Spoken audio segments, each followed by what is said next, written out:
It is not only Tuesday, it is not only the last day of the month before November, but it's also Halloween, and Kyle is dressed up like some toothless who got punched in the face 3 times. We got some union things to talk about. Look at this. Oh my. So this is, look, I got, if you can't see it on the audio, I got the ears. I got the eyes. Oh, there you go. Now you can see the face better. You see the face right there. I thought it was going to be a pullover, like where your eyes were through its eyes. I know. I wish. There's a lot of anticipation. If you go down the back, you got like there's like the spikes and the wings and stuff on the back. So coming in hot. Okay. Coming in hot to you. What's Amanda going to be? The Magic School Bus. Naturally the best fit right there. Like she's literally going to be an entire bus. I don't know how it works. You're like, I don't know, but that's just showed up, so I'm wearing it. Yeah, that's exactly what happened. This just showed up, so I'm wearing it. There are surely lots of people in dealerships across the country having a lot of fun with Halloween today. Y'all better tag us. You all better tag us in your LinkedIn or your Facebook photos. Tag us. Send them to crew@asodu.com. Maybe we'll throw a few in the daily. We definitely will. We definitely will. Just every post that you make with your team or yourself at a dealership doing a car thing or with some customers that are all dressed up, please tag @asotu on LinkedIn or what are we on Instagram? We couldn't get us at Automotive State of the Union. At Automotive State of the Union. And just they don't like those 6-letter. They 5 tags. Yeah. It's 5 letters too. I know it's less than 6. That's why I put it on my hat just so I remember. Well, I have the cheap. I have the cheap version of the Halloween. When you don't have a Halloween costume, you just put on a football jersey. That's all you got to do. You're like, I'm a football fan. You see, I'm a football player. This is my favorite football jersey ever because it says a SoduCon on the back, thanks to Steven Apicella. Look at that. SoduCon 2022. And I even had this one signed by Brian Westbrook because he was at the venue when we were there. So I had to explain to him why I wanted him to sign a jersey that wasn't his number. And he was cool.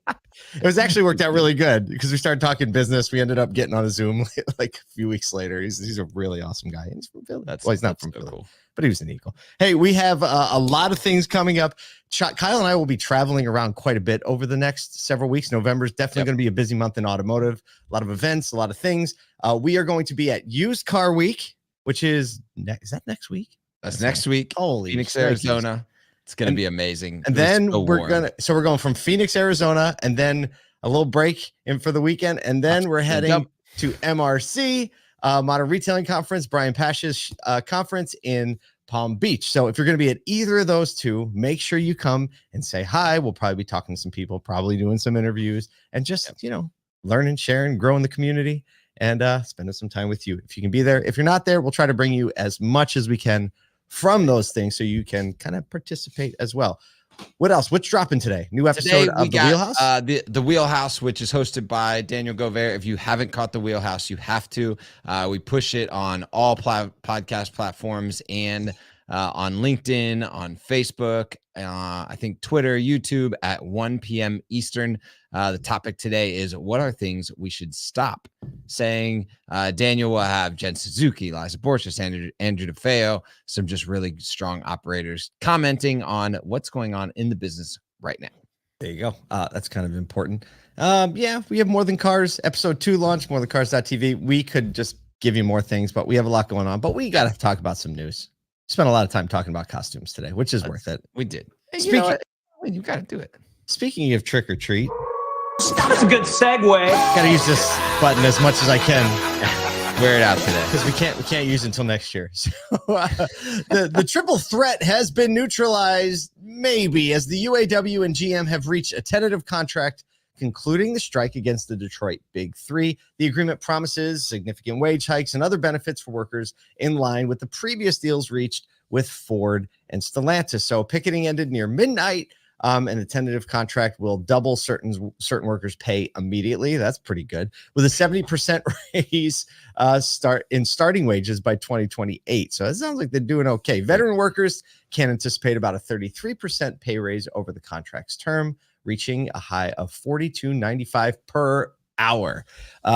Temporary workers with 90 days of experience will see raises between 51 and get this 115%.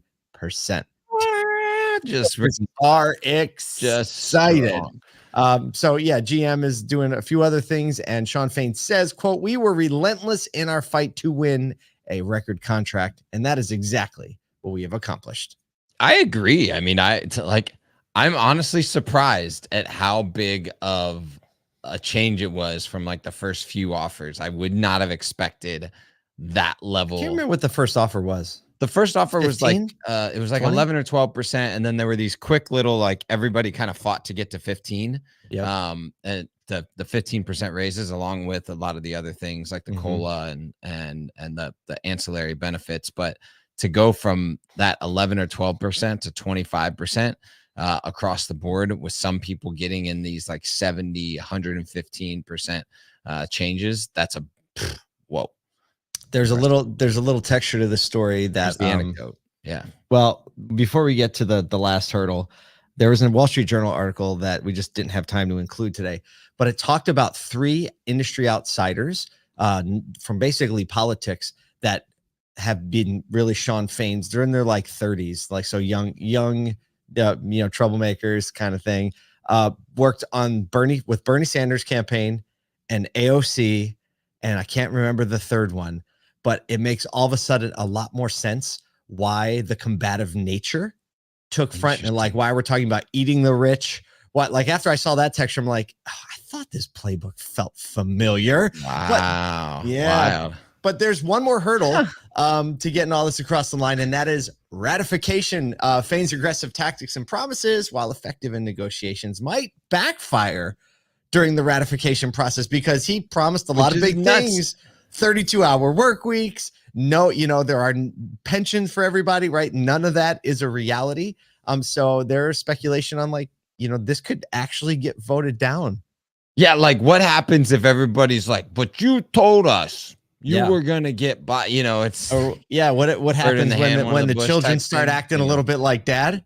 And all of a sudden dad's like, oh, I created this. So I just hope that doesn't happen. Like, take what the good that you got and keep rolling and just get back to work. I don't see any of those 115% wage boost temporary workers voting no on this. I just can't imagine. You just cannot imagine. They're ready to go. I mean, there are some, it did say in the article, there are some voting blocks who by principle always every time vote no on the first contract.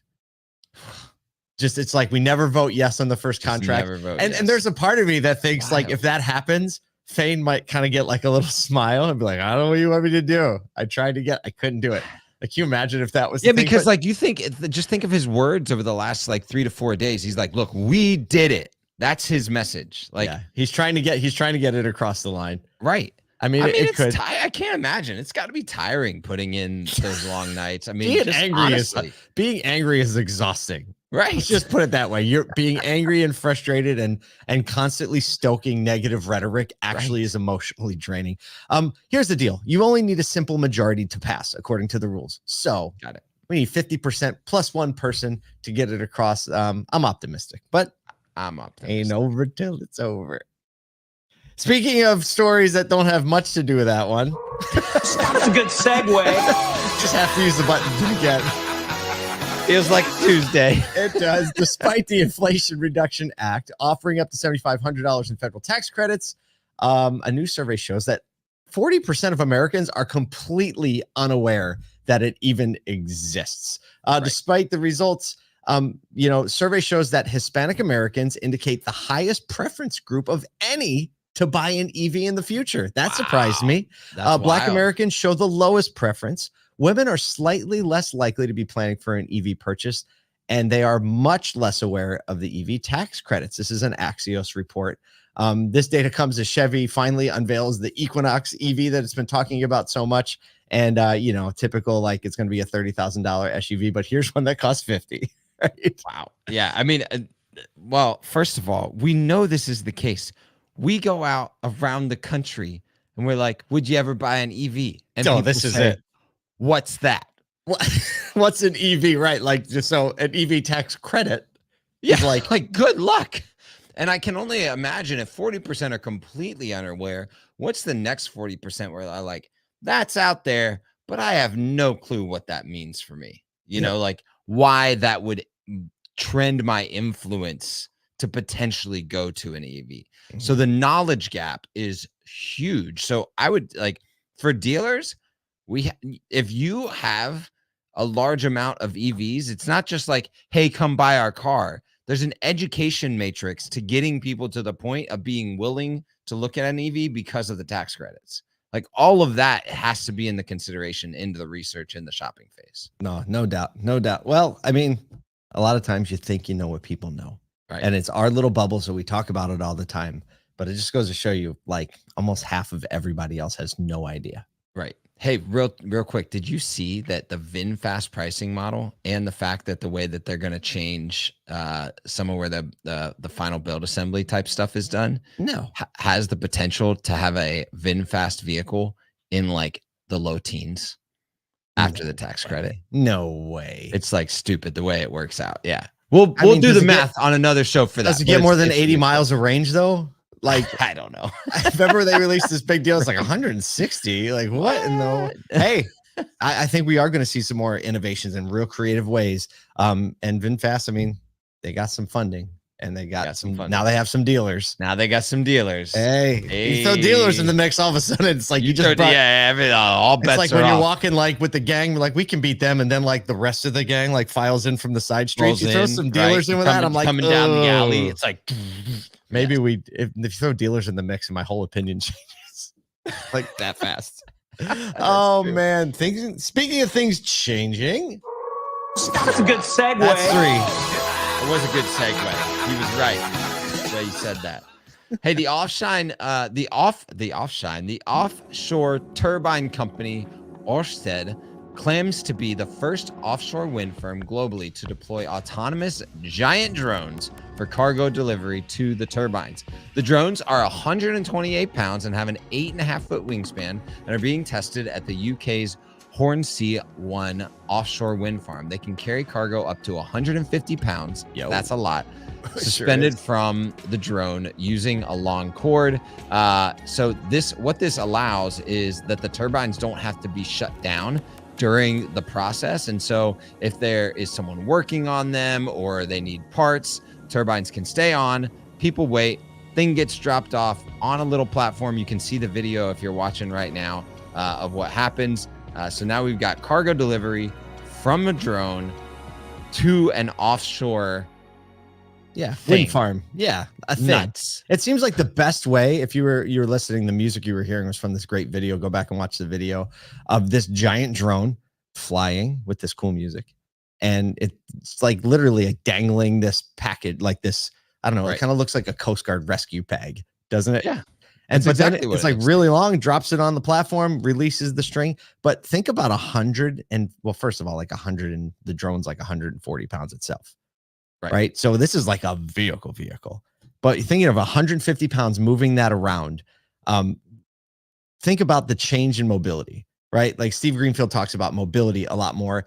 Although this isn't automotive related, people are starting to reimagine the way they move around. And like in a small way, right? You think reimagining a powertrain like an EV. So I think it does tie all the way back, and like things are progressing. Absolutely. We're moving things around in different ways, and watching 150 pounds fly through the air over the ocean and be dropped on I mean, it's pretty magical. I love windmills. Here's the thing. This is my thought.